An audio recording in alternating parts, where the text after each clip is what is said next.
RCR, la red que comunica y une al Perú. Vamos a darle la bienvenida a esta hora al doctor Marcos Ibaceta Marino, jurista, expresidente de la Sala Nacional contra el Terrorismo y analista en temas políticos. Qué gusto saludarlo, doctor Ibaceta, muy amable como siempre. El gusto es mío, doctor Hernández. Después de un tiempo, un saludo especial a ustedes y a sus oyentes. No, el saludo de parte de RCR de Comunicación Regional. Vamos a empezar por lo último. Habíamos coordinado para hablar sobre el tema de las rondas campesinas, vamos a abordarlo, pero lo inmediato, lo que está sucediendo en estos momentos, ¿no? El allanamiento de las oficinas de los congresistas, conocidos como los niños, también de sus respectivos domicilios, y lo último, ¿no? Se está ordenando a través de una decisión judicial la detención preliminar por un espacio de 10 días también al entorno de personas que concurrían a Zarratea y además formaban parte del círculo del presidente Pedro Castillo, ¿no? ¿Cómo analiza esta situación? Un día bastante complejo, el Ministerio Público está actuando, el Poder Judicial también está haciendo lo propio. Bueno, no es de un día, señor Hernández. Así es. Esto ya venía perfilándose desde la época de Vizcarra. Y cuando tuvimos las elecciones generales, la población con el eterno desencanto sigue buscando y terminó eligiendo al profesor, sin darse cuenta de los antecedentes del profesor, ¿no? Que venía liderando un grupo que simplemente quiere el poder, pero con una ideología bastante extrema. Pero ellos se disfrazan muy bien. Sin embargo, durante un año nos han tenido desarticulando el aparato estatal, lesionando la institucionalidad, burlándose de todo el mundo, quebrantando todas las reglas posibles, y no les importa. De modo que este año nos la hemos pasado en investigaciones penales de los gobernantes, del gobernante como cabeza de una presunta organización criminal, de ministros fusibles que simplemente su incondicionalidad los ponía como tales, pero no hay gobierno, no hay gobernanza. Entonces es lamentable para el país que tengamos que discutir el manoseo de la policía, la desarticulación de los cuadros, la toma del sistema de inteligencia, la manipulación para los ascensos en el ejército y esta intención de cooptar las Fuerzas Armadas, luego de que fracasara su intento de empoderar a las rondas campesinas como su fuerza de base, de acuerdo a la ideología, pero nadie nos dice qué se está haciendo en el gobierno. Entonces es lamentable porque en el Congreso, cuando vemos las encuestas, todo dice el Congreso no sirve, pero yo creo que las encuestas deberían focalizarse en el Congreso por la actuación de cada grupo político, porque el Congreso no es una unidad con una unidireccionalidad y un pensamiento, sino ahí se encuentran todos los sectores y cada quien defiende lo suyo. Entonces no tenemos un Estado institucionalizado, estamos frente a una desarticulación institucional y todo se ha judicializado con investigaciones penales que son el pan de cada día. Y la crisis económica se nos viene, la crisis va a ser mundial. No tenemos inversiones, se paraliza el sector minero, a nadie le importa aparentemente cómo se atraen inversiones, se pierden miles de puestos de trabajo, el sistema de salud está colapsado. Entonces, señor Hernández, doctor Ibaceta, permítame un brevísimo paréntesis porque acaba de dar a conocer a través de su cuenta Twitter el presidente de la República la siguiente información, ¿no? Dice: la Fiscalía ha ingresado a la casa de mi hermana. Mi madre se encuentra allí. Este acto abusivo ha afectado su salud. Responsabilizo a la Fiscalía de la Nación por la salud de mi señora madre. Es decir, ya la Fiscalía también ha intervenido, ¿no? El domicilio de la hermana del presidente de la República. Le pongo esto Sí, en consideración. pero el tema es siempre está victimizándose. Claro, por eso yo se lo ponía en consideración para efecto de qué tanto nos está afectando ya toda esta situación como país. Nos está afectando mucho porque con tanta victimización, la gente siempre termina aburriéndose y si el que está en el poder se victimiza y controla adecuadamente el uso de la propaganda, va a generar una conciencia colectiva de hartazgo, hasta de solidaridad. Pobrecito, déjenle gobernar. Y mire, yo lo que he visto ahora con estas elecciones municipales es que parecería que la población ha sustituido esto que roba pero hace obra por el más vale choro conocido que honrado por conocer, porque si no, no se entiende cómo nuestra población está eligiendo nuevamente a gente con antecedentes de latrocinios. ¿Qué está pasando en el país? Entonces, con este tipo de cosas, si la hermana del presidente está involucrada en hechos penales, de contenido penal, bueno, pues la fiscalía tiene que entrar a su casa. Si la mamá está allí, el presidente debió sacar a su mamá de allí.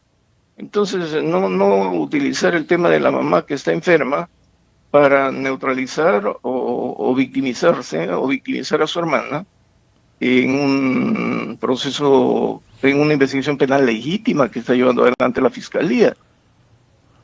Pero parece que las cosas le están funcionando bien y gracias a Dios, mire, gracias a Dios que con el operativo Patriota se dio un golpe a las fuerzas del Brahim que serían de columna vertebral a este gobierno en sus afanes de contar con unas fuerzas paramilitares, porque eso es lo que quieren hacer con las rondas campesinas. Como eso no ha salido, entonces su opción es Santa Urumala, y nadie hace nada frente a este señor cuyos discursos en realidad ya entran a un ámbito de sedición, ¿no?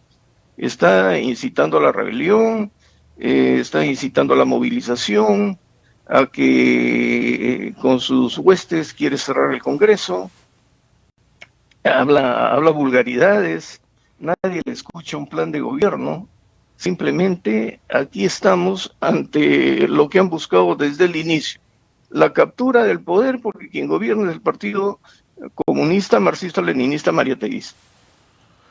Ahora, ¿usted considera que ya se están dando las condiciones, se cuenta con todos los elementos de parte del Ministerio Público para plantear una acusación contra el presidente de la República? Yo no conozco al detalle, pero sabemos de que existen colaboradores eficaces que han brindado ingente información y que ha sido corroborada. Entonces, si hay información corroborada, en los casos en que se ha consolidado la investigación, creo que la Fiscalía ya tiene que actuar. Mire, el eterno problema en el país con la corrupción es que el sistema de justicia ha dejado o deja pasar el tiempo. Mire, tenemos el caso Toledo, tenemos el caso Humala, tenemos el caso PPK. El tiempo pasa y no tenemos resultados visibles. Lo que la población quiere es que la Fiscalía y el sistema de justicia, el Poder Judicial, el sistema de justicia en general, actúen dentro de un plazo razonable, que es lo que señalan los estándares internacionales y nuestras normas también constitucionales, y que nos digan es culpable, y si es culpable es de una condena, y si no es culpable, inocente, absuélvanlo, pero no nos tengan atados en este lío de corrupción, donde ya nadie gobierna y siempre estamos persiguiendo a los corruptos.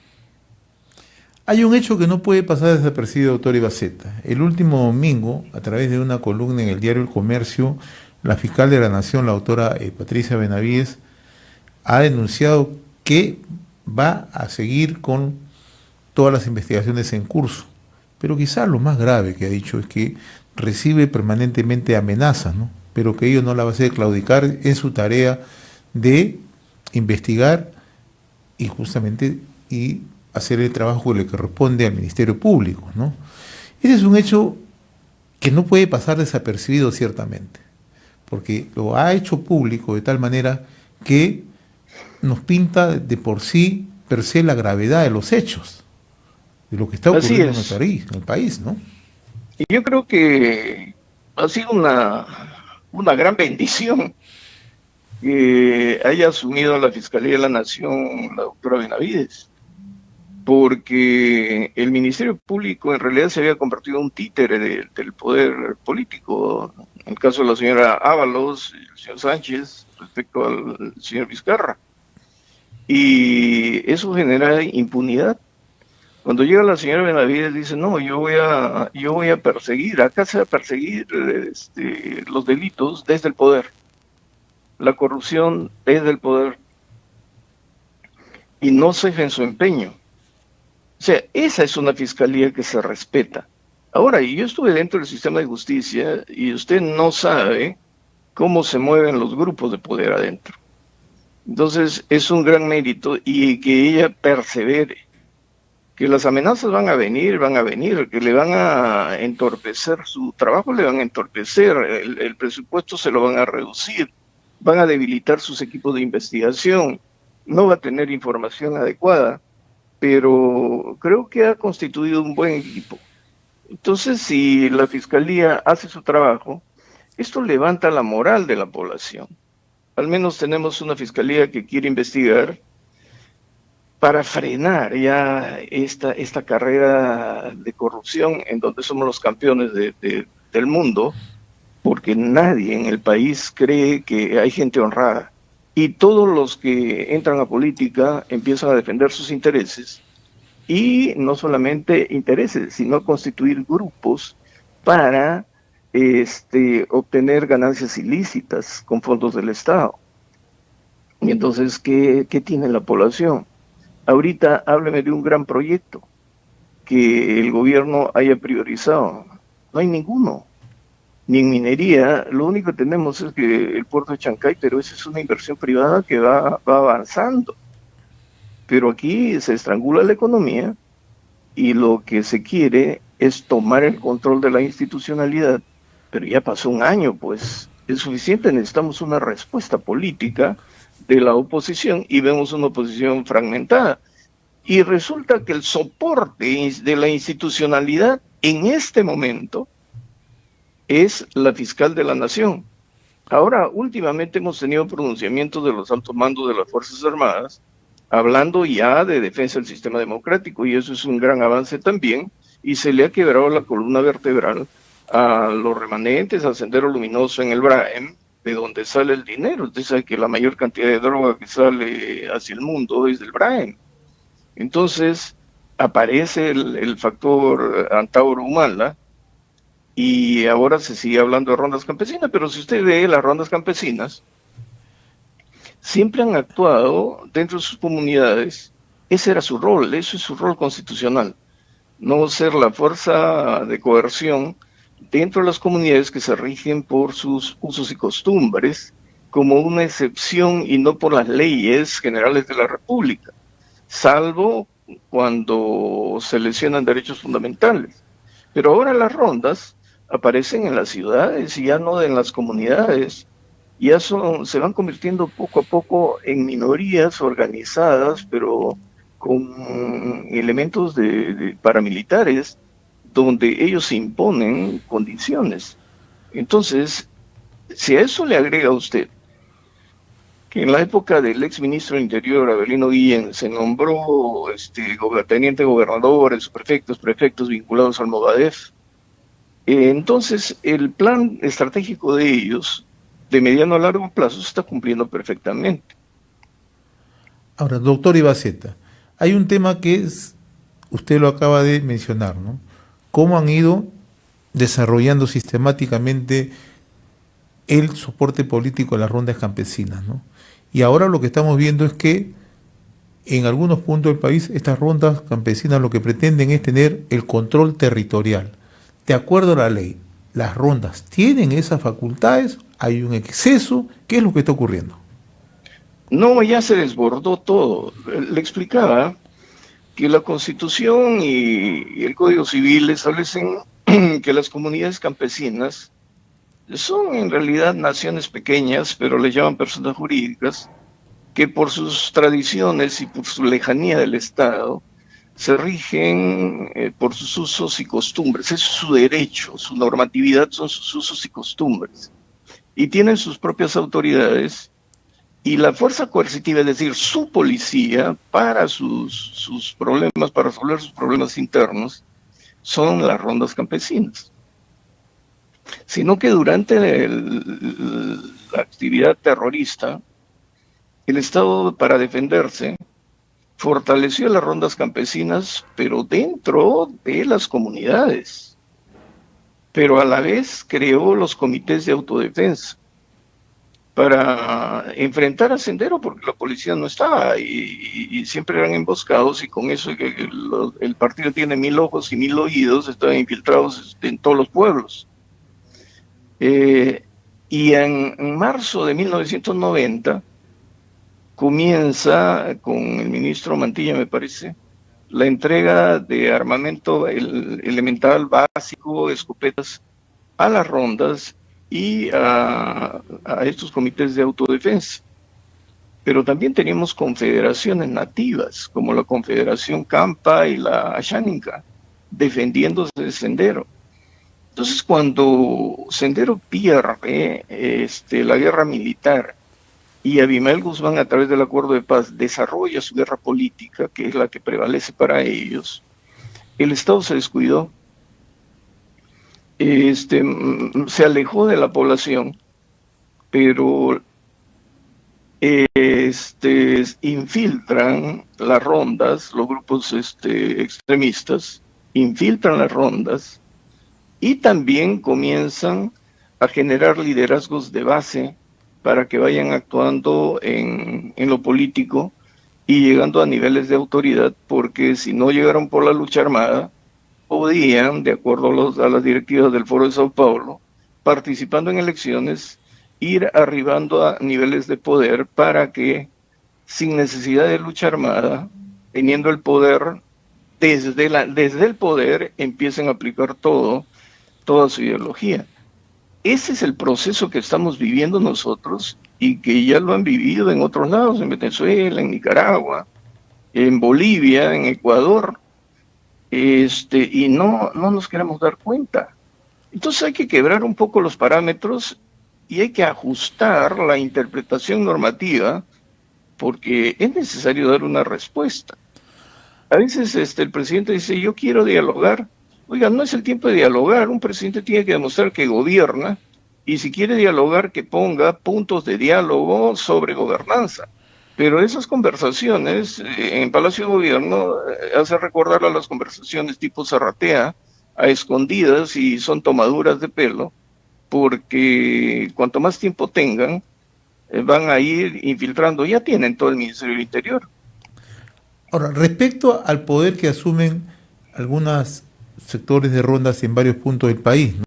Lo que hemos visto en los últimos años, doctor Ibaceta, es que estas rondas lo que intentan ahora ya es decidir el futuro de sus propias comunidades y tienen mucha injerencia en decidir qué proyecto de inversión, sea público o privado, tiene que ir, y se convierten sobre todo en elementos de coacción, atemorizan a la población, pero participan activamente. Este proyecto tiene que ir y este no.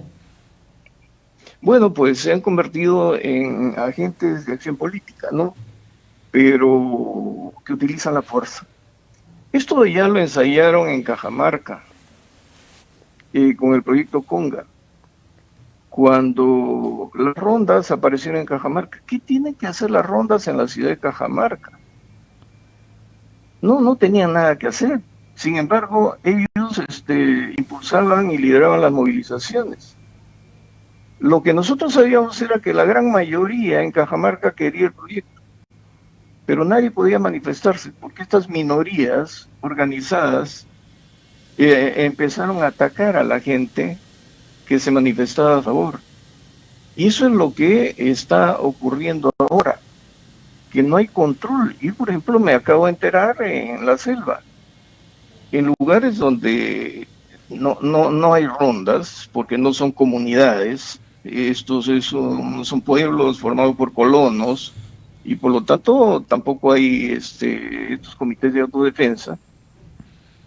Han aparecido rondas que han capturado a los alcaldes, les han dado su paliza, y eso significa que, quebrando los parámetros, el ámbito de actividad y de sus funciones, ahora están tratando de legitimarse ante la población, ante autoridades corruptas o ineficientes, y el Estado, bien gracias, no tenemos Contraloría, no tenemos nada, y un sistema de justicia que, como le digo, ha venido dilatando las cosas, que la población ya se hartó y se ha resignado, porque el día a día está matando a la gente, porque tiene que sobrevivir.